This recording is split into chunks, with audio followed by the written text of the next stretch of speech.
While I was saving lives in Africa, my parents took my fellowship money to pay for my sister's dream wedding. She deserves a perfect day, Mom said. Years later, when I won the Nobel Prize in Medicine, now they are begging. She deserves her perfect day. My mother's voice crackled through the satellite phone, the weak connection doing nothing to hide the dismissiveness in her tone. Besides, you're in Africa. What do you need that money for anyway? I stood outside the medical tent in rural Uganda, my scrubs still stained from the emergency surgery. I just performed, trying to process what I was hearing. My parents had emptied my fellowship fund, $150,000 I'd earned through years of research, to pay for my sister Olivia's dream wedding. My name is Emily Carter, and at 29 I thought I'd finally escaped my family's pattern of always putting my sister first. I'm a trauma surgeon specializing in pediatric care, currently leading a medical mission in Uganda. The fellowship money was meant to fund my groundbreaking research on treating infant respiratory diseases in low-resource settings, research that was saving lives. Mom, I managed, keeping my voice steady despite the rage building inside me. That money was for my research, for helping children who can't breathe. How could you just take it? Oh, darling, she sighed, as if I were being unreasonable. Olivia's wedding is in 3 weeks. The venue alone costs $80,000. She needs this. You know how she's always dreamed of her perfect day. Through the tent flap, I could see 6-month-old Keto sleeping peacefully in his mother's arms. Just yesterday, he'd been fighting for every breath. My new treatment protocol had saved his life. How many more children could I help with that research money? The fellowship fund was in my name, I said, gripping the phone tighter. How did you even access it? Your father's still on the account as a co-signer, remember? From when you opened it during your residency, she replied. Her tone turned sharp. Really, Emily, you're being selfish. Olivia's your only sister. Don't you want her to be happy? Ah, yes. Olivia's happiness, the axis around which our family had revolved for as long as I could remember. When we were kids, my academic achievements were footnotes at family dinners, while Olivia's participation award in the school play warranted a celebration dinner. During high school, my full scholarship to Johns Hopkins was overshadowed by Olivia's acceptance to the local community college. Even during medical school, when I was working 36-hour shifts and still managing to publish research papers, all anyone talked about was Olivia's latest boyfriend drama. That money wasn't yours to take, I said firmly. I earned it. Every penny. Well, it's done now, Mom replied dismissively. The deposits have been made, contracts signed. Olivia's going to have the fairy tale wedding she deserves. You can always apply for another fellowship next year. Next year, as if my research timeline meant nothing, as if the children I was trying to save could just wait. I have to go, I said, my voice cold. There's a patient who needs me. Don't be dramatic, Emily, and don't forget to send your sister a nice wedding gift, something expensive. You make good money now. I ended the call and stood there for a moment, letting the African sun beat down on my face. Inside the tent, I could hear Dr. Singh preparing for our next surgery, another child who needed the very treatment I was researching. Everything okay, Emily? One of our nurses, Sophie, appeared beside me. She'd been my friend since residency and knew my family history all too well. They took my fellowship money, I said, still staring at the phone. All of it for Olivia's wedding. Sophie's face darkened. They did what? Can they even do that? Apparently, Dad was still a co-signer on the account. I never thought. I trailed off, shaking my head. I never thought they'd go this far. What are you going to do? Before I could answer, Dr. Singh called from inside the tent. Dr. Carter, we need you. New admission 3-year-old with severe respiratory distress. I straightened my shoulders, tucking the phone away. What I always do, I told Sophie. Save lives first, deal with family later. The next few hours were a blur of activity. The 3-year-old, a little girl named Zuri, presented with exactly the type of respiratory condition my research focused on. Under the standard protocol, her chances would have been minimal. but with my modified treatment approached the one I'd developed using that fellowship money she stabilized within hours. Later that night, as I updated my research notes by lamplight, I couldn't stop thinking about my mother's words. Olivia deserves her perfect day. As if my work, my research, my dedication to saving lives meant nothing compared to my sister's desire for an Instagram-worthy wedding. I pulled out my laptop and opened my email. There, buried under medical updates and research correspondence, was Olivia's wedding invitation. The image showed her and her fiancé, Tom, an investment banker, naturally posed in front of a sunset, her massive diamond ring prominently displayed. The venue was some luxury chateau that cost more than most people made in a year. A new email popped up from Olivia herself.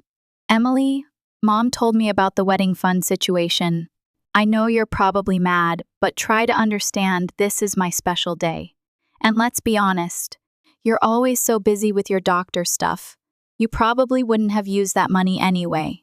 Besides, you can make more money anytime. My perfect wedding is a once-in-a-lifetime thing. Don't be selfish. Love you, sis." Registered at Neiman Marcus. The first stared at the screen, a strange calm settling over me. This was classic Olivia taking what she wanted, justifying it with emotional manipulation, then expecting gratitude for her selfishness. And our parents enabled it every single time. A knock at my tent door interrupted my thoughts. It was Sophie, holding 2 cups of the strong local coffee we'd learned to love. "Thought you might need this," she said, handing me a cup. "How's the patient?" "Zuri's stable," I replied, gratefully accepting the coffee. The new protocol worked exactly as theorized.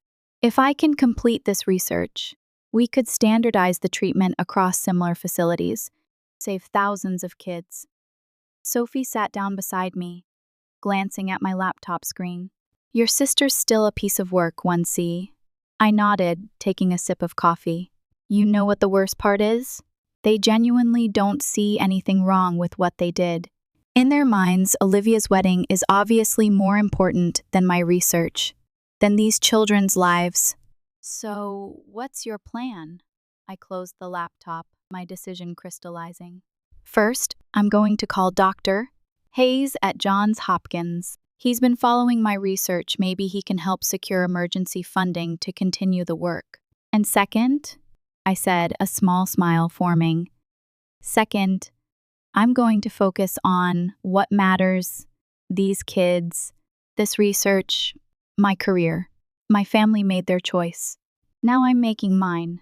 Sophie squeezed my shoulder. "For what it's worth, I think you're making the right one." Over the next few weeks, I threw myself into my work with renewed determination. Every child we saved, every breakthrough we made, strengthened my resolve. "Dr. Hayes came through with some interim funding, not as much as we'd lost, but enough to keep the essential research going. Olivia's wedding came and went. I sent a card but didn't attend. Emergency surgeries don't reschedule for family events after all. My parents left angry voicemails about my absence, about how I'd ruined Olivia's perfect day by not being there. I let them go to voicemail. Instead, I focused on documenting our results, refining the treatment protocol, writing papers that would eventually be published in leading medical journals. Every success felt like vindication, proof that I'd chosen the right path. One evening, about a month after the wedding, I received an unexpected email from Dr. Fatima Khalid, head of pediatric research at the World Health Organization. She'd read my preliminary papers and wanted to discuss implementing my protocol on a global scale. As I typed my response, agreeing to a video conference, another email arrived from Olivia. It was a link to her wedding photos, hundreds of perfectly staged shots, showing off her fairy tale day. The final line of her message read, "See what your sacrifice helped create? Worth every penny, right?" I clicked delete without opening the photos. My sacrifice hadn't created her perfect day. My sacrifice was saving children's lives, advancing medical science, making a real difference in the world. And I was just getting started. "Doctor!" Singh appeared at my tent, his face serious. Doctor! Carter, we have an emergency case, multiple trauma, respiratory complications. We need you. I stood up, already reaching for my scrubs. On my way, this was where I belonged, not at overpriced weddings or family gatherings where my achievements were footnotes. Here, in the field, doing work that mattered, my family had shown me exactly where their priorities lay. Now I was showing them mine. As I scrubbed in for surgery, I thought about the long road ahead. The research wasn't complete, but we were making progress, real, measurable progress that would save lives. And no amount of perfect wedding days could compare to that. Little did I know, this was just the beginning. The work we were doing in Uganda would lead to discoveries that would change pediatric medicine forever. But that part of the story was still to come. For now, I had a life to save, and that was all that mattered. 3 years after Olivia's wedding, I stood in my lab at Johns Hopkins, staring at the results on my computer screen. The data was conclusive. Our modified respiratory treatment protocol had reduced infant mortality rates by 78% across 20 different facilities in Africa and Southeast Asia. Dr. Carter, my research assistant, James, appeared at my door. The WHO committee is ready for your presentation. I nodded, gathering my materials. The World Health Organization had taken notice of our success, and today's presentation could lead to the global implementation of our protocol. As I walked to the conference room, my phone buzzed with a text from Olivia, Mom's 60th birthday party this weekend. You're coming, right? Time to let bygones be bygones. As if stealing my research money had been just a small misunderstanding, I tucked the phone away without responding. The last 3 years had taught me a lot about priorities, both mine and my family's. The conference room was packed with leading medical experts from around the world.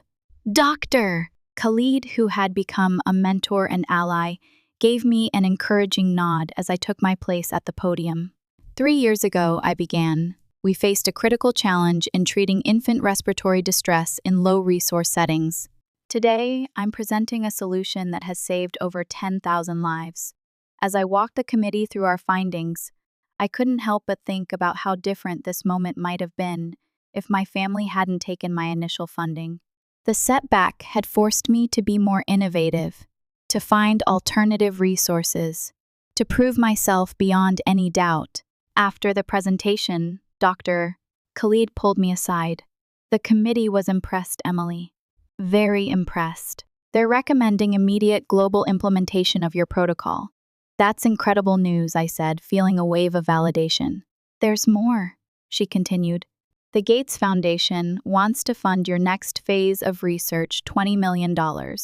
I steadied myself against the wall. $20 million, the kind of funding that could expand our work exponentially? They've been watching your work, Doctor. Khalid explained. Your dedication, your innovations, your results. It's exactly the kind of impact they want to support.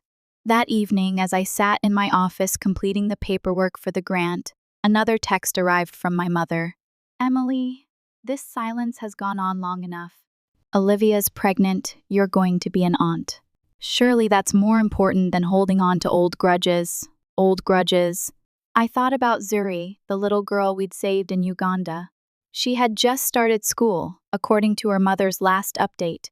I thought about the thousands of other children who were alive, because we'd found a way to continue our research despite my family's actions.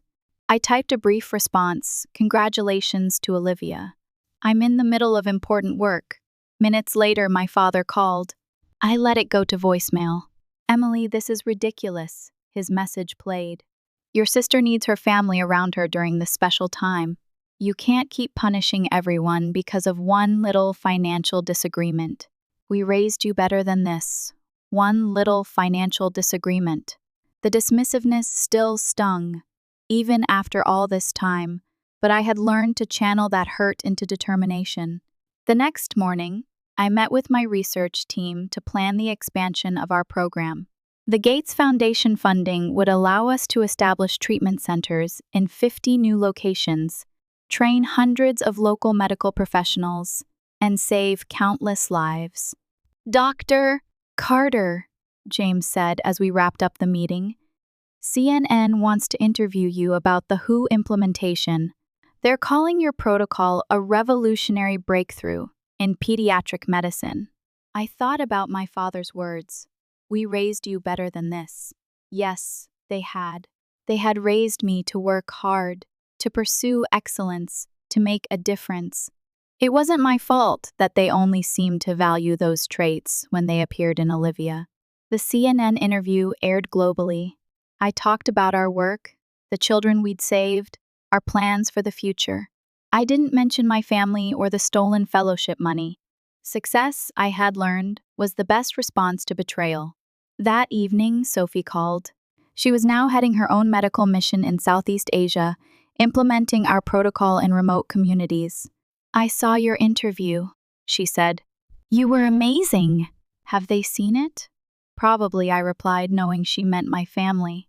Olivia sent me a text saying I looked tired and should try her new skincare line. Sophie snorted. Still the same Olivia. Did you tell them about the Gates Foundation grant? What's the point? They'd probably suggest I give it to Olivia for the baby's college fund. We both laughed, but there was a bitterness to it. The pain of family betrayal doesn't go away, you just learn to build something meaningful around it. The next week, I received a formal invitation to my mother's birthday celebration. Inside was a handwritten note from Olivia. Come on, sis. Stop being so dramatic about ancient history. Mom needs all her children there. And I need my sister during my pregnancy. Besides, your medical career obviously worked out fine without that money. Everything happens for a reason. I placed the invitation in my desk drawer next to the others. I'd received over the years wedding anniversaries, baby showers, holiday gatherings, each one a reminder of the choice they had made and the choice I had made in response. Doctor. Khalid found me in my lab later that day. The preliminary data from the new treatment centers is extraordinary, she said, spreading papers across my desk. We're seeing success rates that were previously thought impossible. I studied the numbers, feeling a familiar surge of purpose. This was what mattered. This was what I had fought for. The Nobel Committee has taken notice, she added casually, watching my reaction. Keep doing what you're doing, Emily. Some prizes are worth more than others. That night, I stood at my apartment window, looking out over the Baltimore skyline. My phone showed 5 missed calls from my mother, 3 from Olivia, and several texts about the birthday party. I turned it off. On my desk sat the latest medical journal with our research on the cover, and beside it a letter from a mother in Thailand whose twins were alive because of our protocol. These were my celebrations, my perfect days. My family had chosen Olivia's fairy tale wedding over my life-saving research. I had chosen to prove them wrong in the most powerful way possible by succeeding beyond their wildest expectations. And I was just getting started. 5 years after the Gates Foundation grant, I stood in Stockholm's Karolinska Institute, barely breathing as I read the email that had just arrived. Dr. Carter, your research on pediatric respiratory treatments has been nominated for the Nobel Prize in Medicine. The committee requires absolute discretion until the official announcement. My hands trembled as I sat down. Years of work, countless challenges overcome, had led to this moment. Before I could process the news, another message arrived, this one from Olivia. Emily, you'll never believe it. People magazine is doing a feature on America's most successful families, and they want to interview us. Mom told them all about how our family supported each other's dreams, you with your medical stuff, and me with my influencer career. They're coming next week. The irony was almost laughable. I archived her message without responding and turned back to my research data. We had just completed a 10-year follow-up study on our first patients, including little Zuri from Uganda. The results were remarkable. Not only had our protocol saved their lives, but it had also led to better long-term respiratory health outcomes than anyone had predicted. Doctor, Khalid appeared in my doorway. I assume you received the Nobel Committee email? I nodded, still stunned. Is this real? She smiled warmly. Very real. Your work has revolutionized pediatric medicine. Then she added with a knowing look, though you'll need to attend some high-profile events when it's announced. Your family might notice. They notice what they want to notice, I replied, thinking of Olivia's message about the magazine feature. They've spent years rewriting our family history to fit their narrative. That evening, as I packed up my notes, my father's number appeared on my phone. After a moment's hesitation, I answered. "Emily," he said, his voice carrying that familiar mix of authority and manipulation. "This silence has gone on long enough. Your mother misses you. Olivia's kids don't even know their aunt. And now, with this magazine piece, Dad," I interrupted, "I'm busy with important work." "More important than family?" "Your sister's built quite a following with her parenting blog. She could really help promote your medical work if you just—" I ended the call, my jaw tight. Some things never changed.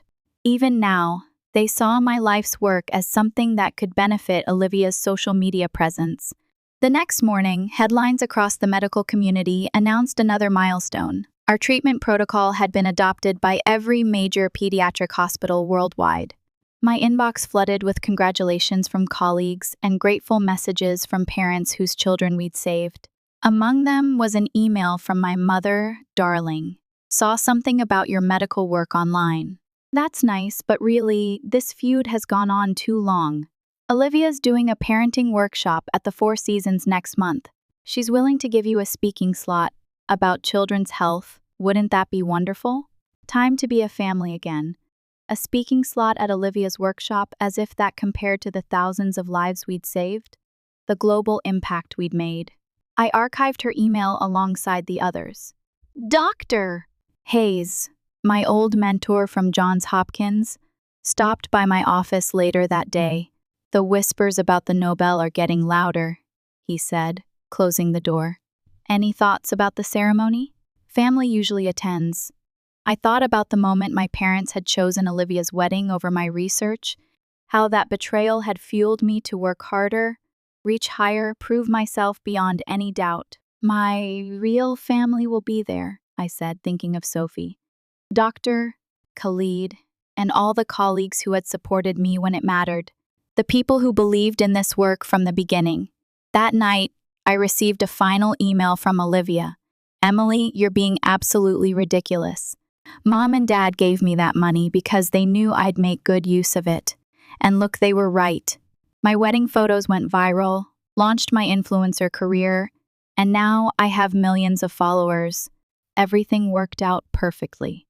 Stop being bitter and celebrate your family's success." Attached was a photo from her wedding day, her in her designer dress, surrounded by our beaming parents, all of them radiating joy and satisfaction with their choices. I opened my laptop and pulled up a different photo, one taken just last week in Uganda. Zuri, now a healthy teenager, stood proudly in front of her school. The caption read, "Alive because of Dr. Carter's protocol. Dreams of becoming a doctor. This was my perfect day. This was my success story." The Nobel Committee would make their announcement soon. The world would know what we'd accomplished, how many lives we'd saved, and maybe, just maybe, my family would finally understand what they'd dismissed so easily all those years ago. But their understanding no longer mattered. I had learned that some achievements don't need family validation to change the world. I closed my laptop and looked out at the Stockholm skyline, feeling a deep sense of peace. The path here hadn't been easy, but it had been right. And, in the end, that was all that mattered. The morning of the Nobel announcement, I sat in my office at the Karolinska Institute, surrounded by my research team.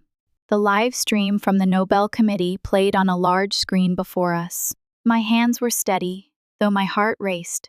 The Nobel Prize in Medicine, for groundbreaking work in pediatric respiratory treatment revolutionizing global infant care, is awarded to Dr. Emily Carter.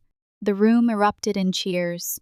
Sophie, who had flown in from Southeast Asia, hugged me tightly. "Doctor," Khalid wiped tears from her eyes. My phone immediately began buzzing with congratulations from colleagues worldwide. Then came the messages from my family. First, Olivia, "OMG Emily, this is amazing for my brand. Can I do a live reaction video? My followers will go crazy. We should collaborate. Growing up with a Nobel Prize winner would make such great content. Then my mother, darling, why didn't you tell us? We had to hear about it from the neighbors. Your father and I are hurt you kept this from your family. We're booking flights to Stockholm right now. Finally, my father, princess, this is incredible news. Your mother and I always believed in you. We'll need to coordinate with Olivia's social media team for the ceremony. I set the phone aside and turned to the people who really mattered my team, the colleagues who had supported this work from the beginning, the ones who understood that this wasn't about fame or social media content, it was about saving lives. Doctor, Khalid approached with a small package. This arrived from Uganda this morning from Zuri. Inside was a handmade card featuring a drawing of a doctor helping children.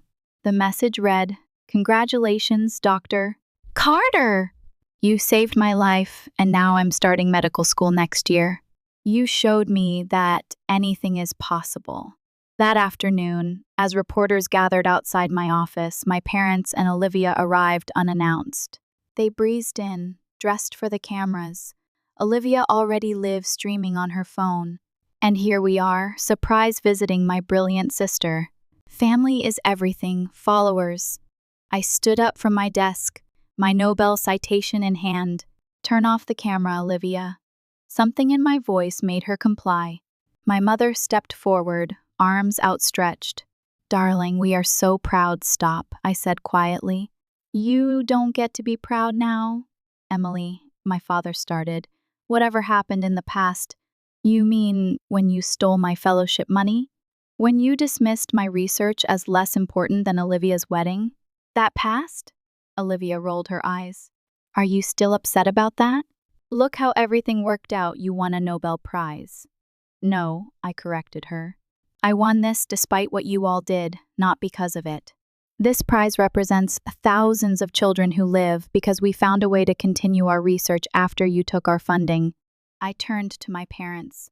You can't rewrite history now. You made your choice years ago. Olivia's perfect day meant more than my life's work. We're still your family, my mother protested. No, I said, picking up Zuri's card. My family is the team that supported this work, the colleagues who believed in our mission, the children we saved and their parents. They're my family. But the ceremony, Olivia pressed, the photos, the press coverage, will not include you, I finished firmly. My invitation list is already set. Doctor, Khalid will present me. Sophie will be there, the people who stood by me when it mattered. You can't exclude your own family. My father exploded. You excluded me first, I replied calmly, when you took money meant to save lives and used it for a party. Actions have consequences, even delayed ones. I pressed the intercom. Security, please escort my visitors out. As they were led away, Olivia still protesting about her follower count. My mother turned back. We really did believe in you, Emily. No, I said softly. You believed in yourselves, in your own justifications. I had to believe in myself. After they left, Sophie appeared with 2 cups of coffee. You okay? I looked at the Nobel citation, at Zuri's card, at the photos of all the children we'd saved. You know what? I really am. The next month, in Stockholm, as I accepted the Nobel Prize in Medicine, I looked out at the audience. Doctor. Khalid beamed proudly. Sophie wiped away tears. Colleagues from around the world, children we'd saved, and their parents, they were all there. My real family. My birth family watched the ceremony on TV, I heard later. Olivia tried to post a reaction video, but her followers called her out. Someone had dug up the old wedding photos and timeline. But that didn't matter anymore. What mattered was the work we'd done, the lives we'd saved, and the future we were building. Sometimes, the family you choose becomes more important than the family you're born into. And sometimes, winning isn't about proving others wrong, it's about proving yourself right. I am Dr. Emily Carter, Nobel laureate, and this is just the beginning.